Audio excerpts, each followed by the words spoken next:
He's sitting there, okay? It's rumored that he sat under the apple tree, but what is certain is that he knew in the same field of view, he saw an apple drop and the moon in orbit around the Earth. Okay? He sees the two of them. One is falling to the ground and the other is like up there in space. He connects the two and suggests that the same force of gravity is operating on both of them. They're both falling towards Earth. He hypothesizes, well, how's that possible? Because I can drop this camera on the ground, it would fall, okay? But if it's in orbit, it's not falling. But it is falling. It is. If you're in orbit, you are falling towards Earth. You know that he drew a diagram to illustrate this. In fact, that diagram is on the wall over there called orbits. There's someone whose head is in front of the orbit now, who's typing on his head. There's orbits. There's a whole orbit panel where we describe this, but I'll do it for you because I'm here in person. All right? He suggested, suppose you had a hill and you sort of fire a cannonball. Not very fast. It would just kind of fall, right? Fire it a little faster. It goes farther before it hits the ground, doesn't it? Even faster, it'll go even farther. Now, wait a minute. Earth is curved. So if you keep this up, this thing is coming around the backside of the Earth. So he asked himself, there must be a speed sufficiently high so that that cannonball comes right back to the cannon. And all you have to do at that point is duck. And the cannonball ought to just slide on by and stay in orbit. The fact is the cannonball is falling every moment it's there.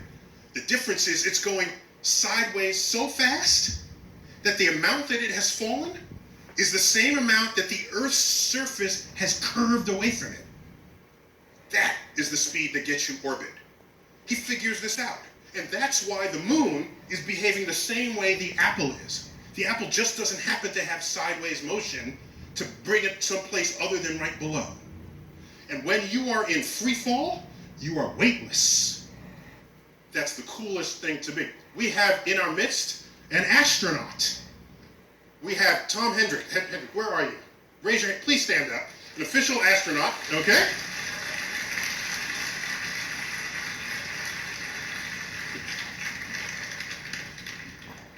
On several shuttle missions. So you got to admit, being weightless was cool. It's cool. Well, you got to put that on microphone. It's cool. There we go. And so he's in free fall around the Earth. Not only is the shuttle orbiter in free fall, everything in the orbiter is in free fall. So therefore, everything is weightless. Now, if you're in an elevator and you cut the elevator cable, up until the point you hit the bottom, you are weightless. You're in free fall. Here's an experiment you do. It's a very cool, cheap experiment. Take a tall glass of water in a paper cup. Make sure it's tall. One of those that Starbucks it'll cost you $8 to get it, but you'll get a tall cup. Fill it with water. Punch holes in the side. Obviously, water's going to leak out. The water at the bottom hole will spew out farther than the water in holes higher, because the water weighs more above it. There's more pressure at the bottom to spray the water out. So the bottom one is far, and the higher ones are a little less. It's all because of water pressure, the weight of the water. Take that cup of water while it's spilling, drop it into a sink. It doesn't matter what you drop it into, but this is to minimize mess. Drop it. The instant it leaves your hand, it is weightless because it's in free fall.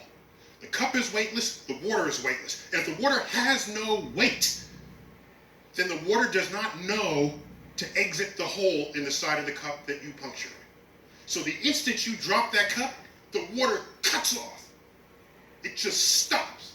And the cup falls, hits the bottom, and spills in your sink. But while it fell, it is evidence that the water became weightless. The apple is weightless, the moon is weightless. That was Isaac Newton. On top of that, he discovers the laws